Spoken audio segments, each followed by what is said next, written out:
Clancy Thompson's reading of Poetry Worth a Second Look at Arts in Bloom, with great appreciation to Amy Grant, who invited us to perform here. Me here today, it's such a lovely environment. I think we need to give her applause. Not only is she invited, artists like me, but she has helped artists throughout this community. She's just been a gift to Wilmington, and I just want to publicly thank her for that wonderful. And of course, I'm glad you're all here to get a look into Poetry, a Second Look collection. It's very exciting for me to share some of my program and also the background of some of the poems. These poems don't come from anywhere, they come from somewhere, and sometimes it's sort of nice to know what the background of it is. And as you look at the book, it is sort of a bit unusual in that I did include, the drawings in it. Now, the book itself is sort of biography in sort of the sense that it goes from when I was 22 to 85. So there's kind of a span of years involved in the book, and I'm always interested in feedback, because when I told people I was going to do a poetry book with my drawings in it, they may be in conflict with each other, I hope they aren't. I hope there's some way in which they kind of augment each other. I wanted to do a shout out to Johnny Wu, who's here. So Johnny did the photography for my book. Of course, my family, who puts up with me all the time, for years and years, and thank God for that, So anyhow, Poetry, a Second Look. A young man to an old man, and some of the special moments that happened in between. In a life, I think we all have special moments, XN moments that pop out. And, the first kiss, getting married, having a child. These are the moments that kind of create a universal relevance to us. And I think in some of my poems, I hope, is that I've taken more mundane moments that may not have any great inherent value on first look, but on second look, they kind of come alive, hopefully. Here's a little one that I did, and I did this the other night, but this is one about my cat. And Sushi, my cat, was chasing a fly, caught by the screen on the kitchen door. Each move it made, she moved in more, swinging and giving the fly a whack and sending it back to where she waited with another smack. Okay, so you got a screen door, a cat, and a fly. And they wouldn't usually be the ingredients of a poem, but they could be, and so that's kind of what I was looking at. For me, there's sort of an urge that come up inside me that I tried to capture and follow through. And if you get this urge and then you start trying to say, what is this moment, what's underneath this moment, and maybe that moment will begin to coalesce into something, and in technical terms, it becomes sort of the objectification of the subjective feeling.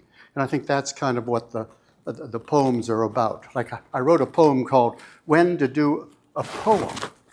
And it's like, okay, when do you want to do something like that? And it says, when to do a poem? After chopping wood, after flu, after molding a snow kangaroo, its pouch resting on bony knees, hunched up, about to sneeze? When to do a poem? After workout, after pain, after breakfast, after rain? When does art merit a thought? Why bother? Why start? What is this urge toward art?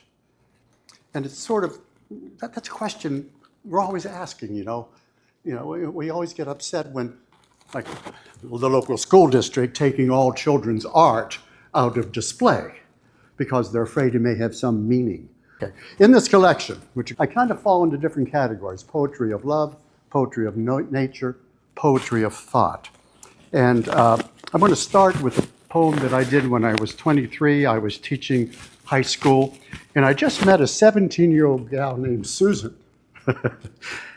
She's here. Where is she?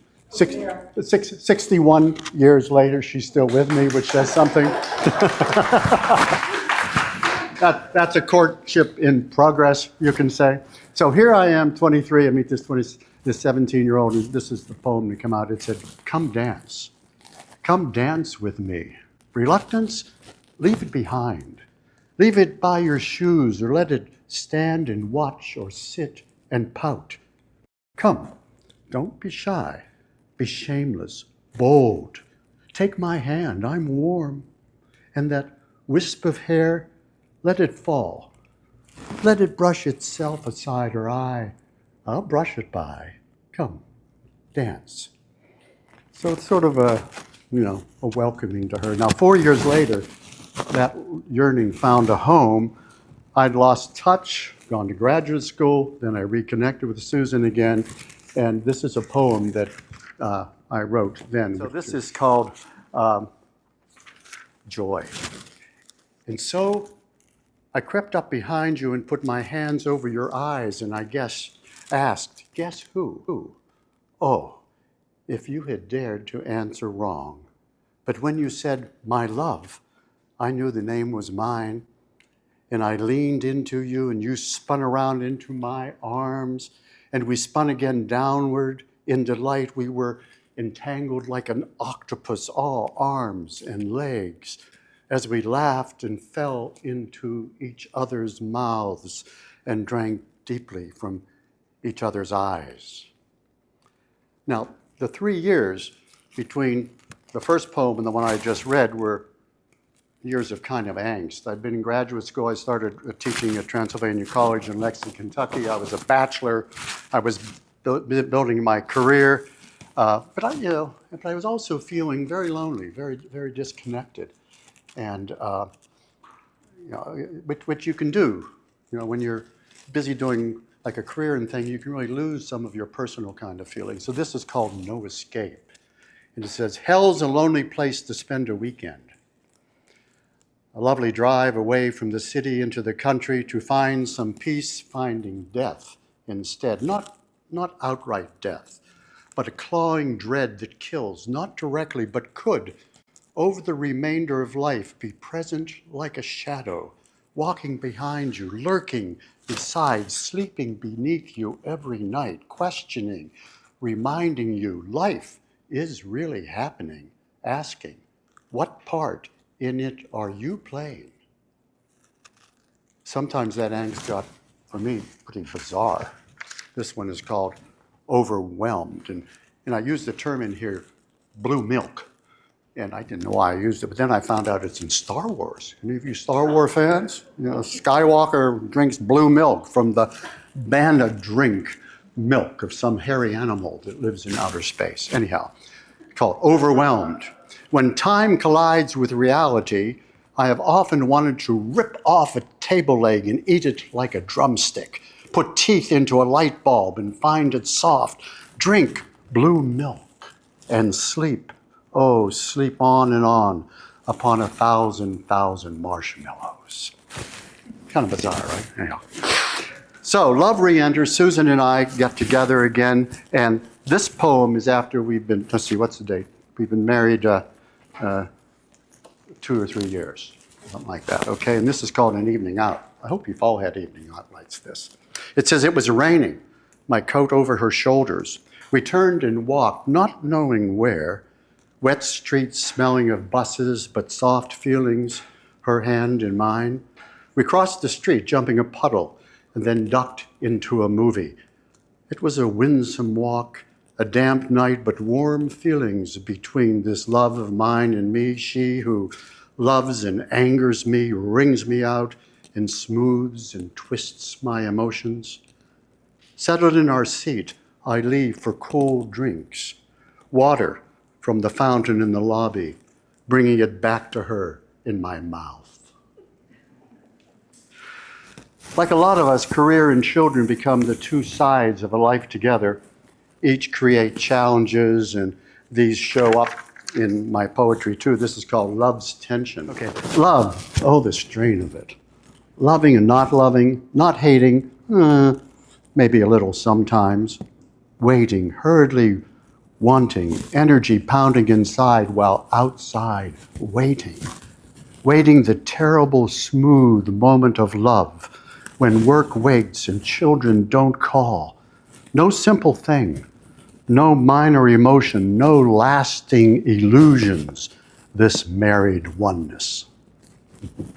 I think all marriages, once there are children, there is tension between their demands and the demands of sustaining the love, joy, and intimacy that brought the couple together in the first place, you know? So here's another poem along that vein. This is called Just in Time. Just in time we have loved together between times, between all the moments that separate us, needing these moments that build us back up together. The children stand on the stairs and you and I, flushed and warm from love, say hi. And we go to them and together play on the floor, and friends call, and moments suspended return to time. Just in time, we stole away together in the afternoon light, our bodies alive, no cloak of darkness, no covers over us, just you and I, just in time, together. The other side of a couple's renewal is the sheer joy of having children and having fun with them. And this one I wrote when we lived in a small town called Boiling Springs, which is it's a lovely little idyllic town outside of Harrisburg. And this is called family fun. Now, this is the other side of that, right? You know, being with the kids. The village had fallen silent, ready to pull up its covers, flick off its lights, and go to sleep. The sun had set, no moon out yet. I left by the back door carrying compost to the pit by the barn. The children followed, calling for their mother to come too, not knowing she had already gone.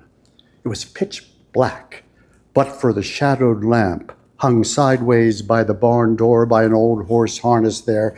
I emptied the scraps into the pit, then suddenly a scream, frightening cries, and then laughter in a chase. She had timed it well, taken them off guard, jumped out of the shadows in a big black hat as disguise. They ran, she chased, under the stars now laughing, rolling, finally on the grass. Neighbors' lights flashed on like eyes, blinking into the darkness, seeking some explanation. There was none, just spontaneous family fun. But yeah. Our careers have demanded, I'm sure all you guys, your careers too, have demanded times when you had to travel. This one's called Homesick. I've been away too long in this full moon season of work, sleeping on mattresses too soft and pillows that don't know my head. I miss the tumble of kids in bed that bounce us all together, story their eyes remember and tell from dreams. I miss touching. I miss nights with you beside me, our bodies making shapes in sleep that tell of our life together.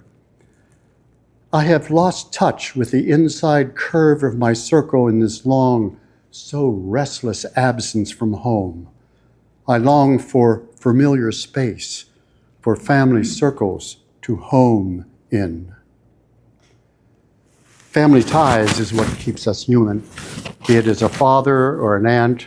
Experiencing the unpredictable expressions of children is one of the great delights, celebrating and reveling in their naive but very revealing exclamations. This one's called Family Time. This is Gala. Getting home from work, tired, just wanting a break, but suddenly she's on my lap. "What's up, hon?" I ask. "I don't like the Holy Ghost," she says, "because it bites. And the Holy Ghost usually stays in its cage, but when it gets out, I have to keep an eye on it and an eye on it for little brother too." I say, "Oh, anything else?" She says, "When I grow up, I want to be a dancer and a mommy, but little brother, he wants to be a somersault." There's little brother over there.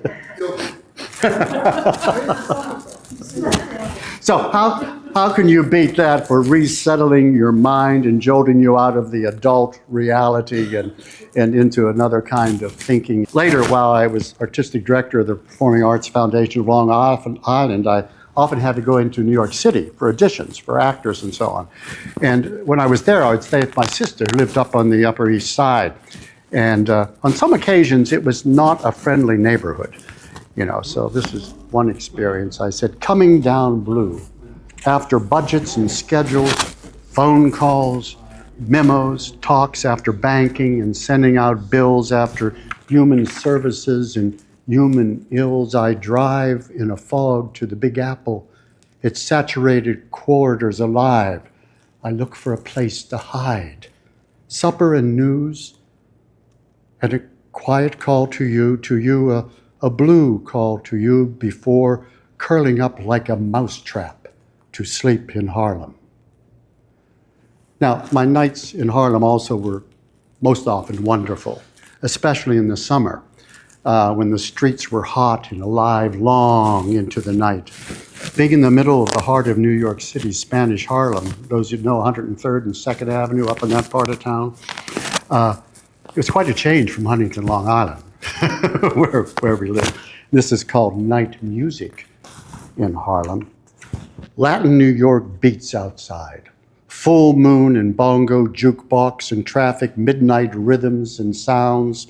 Streetlights highlight figures huddled in doorways, silhouetted on fire escapes. Summer heat brings on the music, and night here is not a time to sleep. Sound, darkness are the city's beat. Its soft covers you slip under and wander in the light in Harlem on a summer's night. So we moved to Wilmington in 1997. We'd been spending summers here since 1966, and it was a big move, place the kids loved. I didn't have a job then, but then I became executive director of the Child Advocacy Commission, and let's face it, people come here because of the ocean. The ocean brings us here. It amazes us, even as it sometimes threatens us. I have a lot of poems pulled from trying to figure out the ocean, what it does to the land, what it does to us. This one is one that happened actually on Susan's birthday, which was sort of in her 44th birthday. It's called Together in Uncertainty. After work, we went to the beach, the sun an orange ball, the waves pounding, the evening approaching. We set our chairs at tide line, my pink shirt blowing in the wind, tethered to the chair like a sail, my backpack as ballast.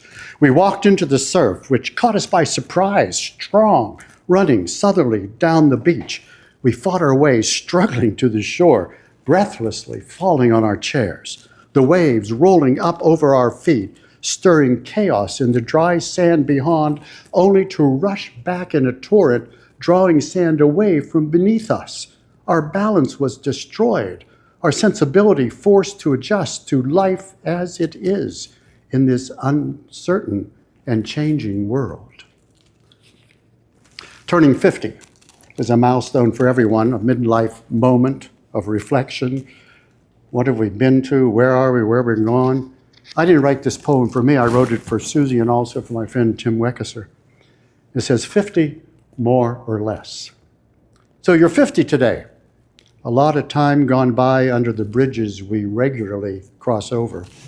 You brush aside with a furtive glance persisting dreams of another dance that won't go so fast or last so long. It has perhaps a more soothing song.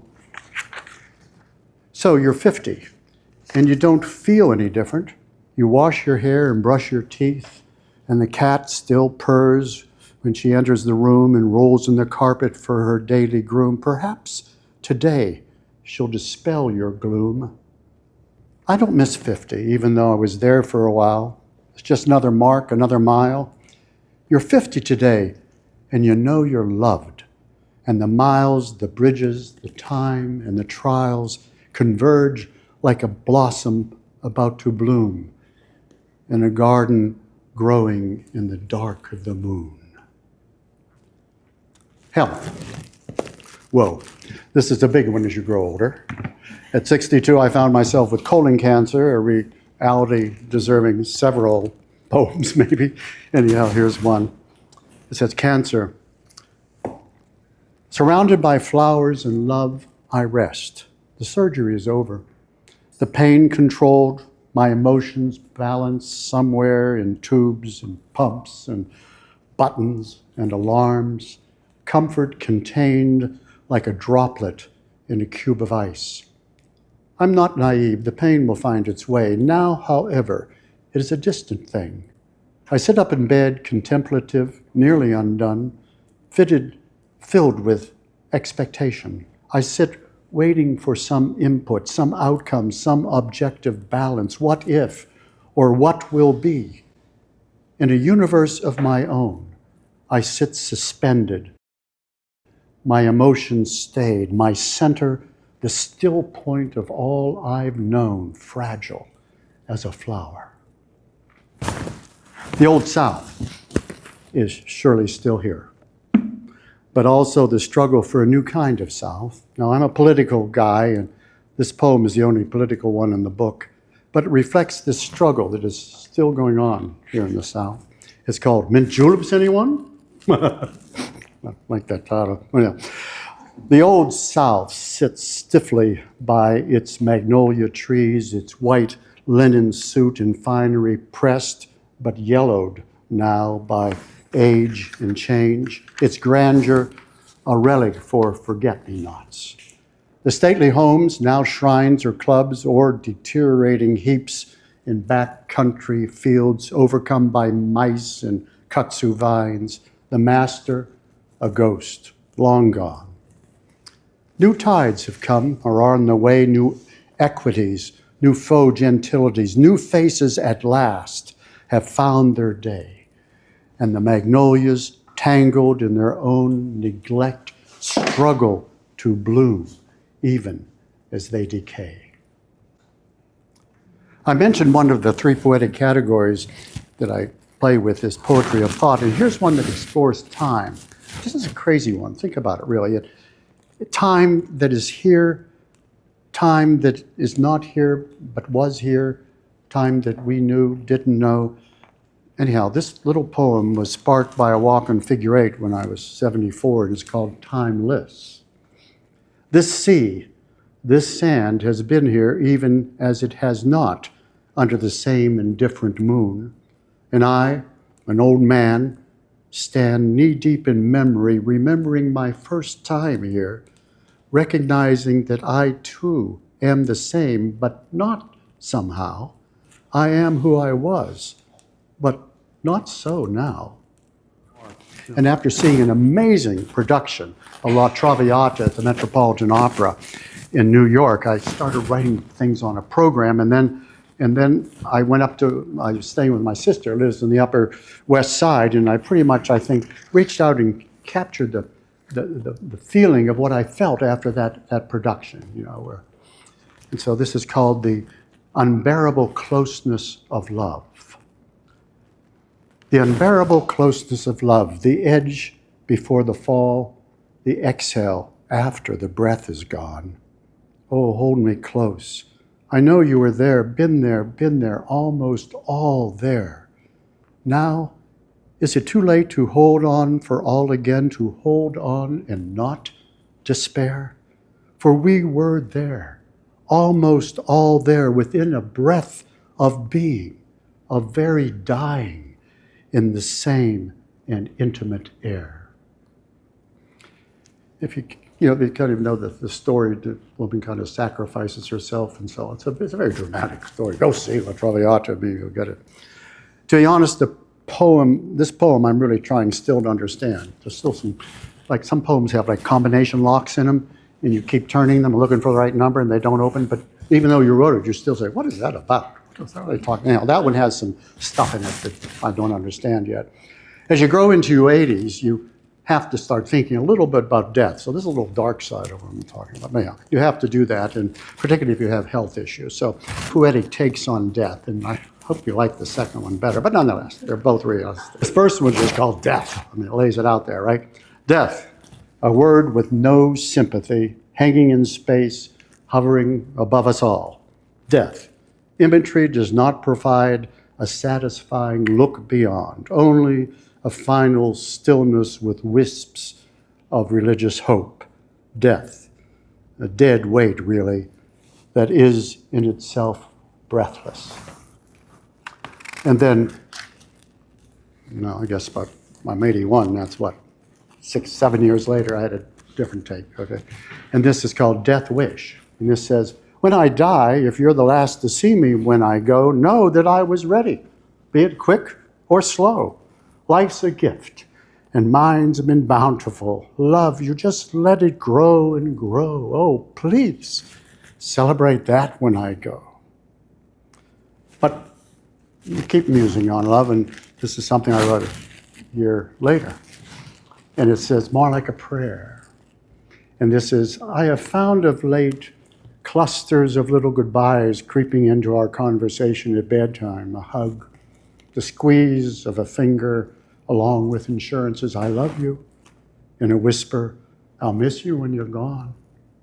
Conversations between us as we age under the covers near sleep, conscious or unconscious.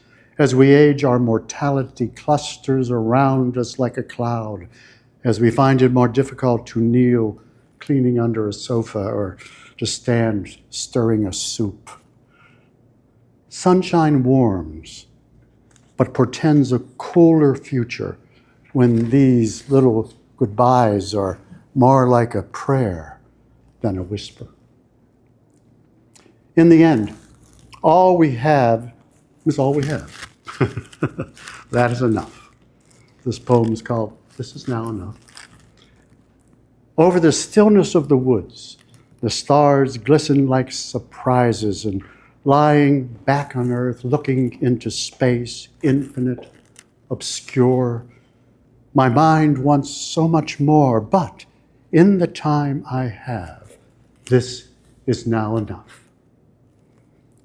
And then finally, my last poem I want to conclude with today is called Meditation. It's sort of the one that I keep coming back to, is embracing that we're all connected, nature and life and breath and water and air and people and bodies. We're all connected.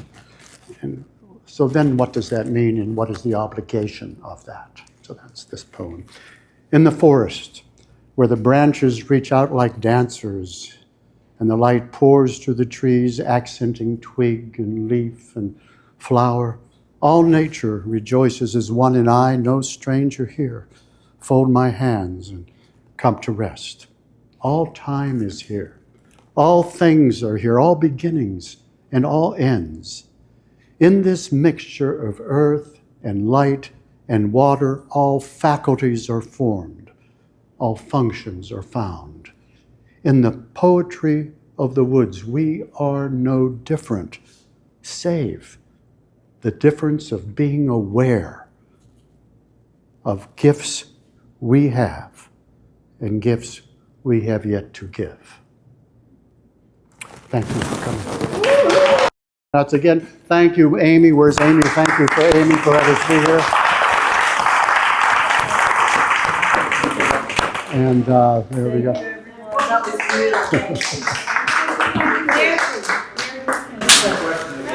Yes. So much of your poetry is connected with an experience or something else. Do you write the poem close to when the experience happens, or do you take a lot of time and revisit it in your mind and then write the poem? No, it's all comes out. If I get an idea for a poem and get distracted, I can't find it again. So the urge must be captured. It's like a frog. It's going to jump away. It's usually close to when you experience. Yeah, or at least the rough done. You may refine it over time. I have poems, though, I started 30 years ago that aren't done because I don't know where they're going or where they're at. But most of the poems here happen real quickly. I mean, a poem's a wonderful form like that. It's not like writing a huge book or a novel or a play. I mean, you can grab it and put it together and 6 lines maybe have something that you feel meaningful and hopefully might be meaningful to somebody else. So yeah, it's very, I think for me, very existential, very quick. I have a related question. If you go back and edit anything, after, let's say you wrote something. Yeah. Because I kind of through compose, and then you have to go, but conceptually very infrequently. Because they are time and do some shaping, so there is editing that needs done. And I have thousands of poems, and these are just a few from this book. Yeah. You didn't address your artwork. Oh, yeah. Here, and well, they're the same things as the poem. But did you do the artwork? No. You did the poem, or No. these were your drawings and you put them? Yeah, totally separate. Yeah, totally Hopefully they're related, but they were not done contemporaneous with any of the poems, no. Good. And the books, if you don't have one, like one, are over there. They're $20. Good. Thank you. I've had a joyful time with you.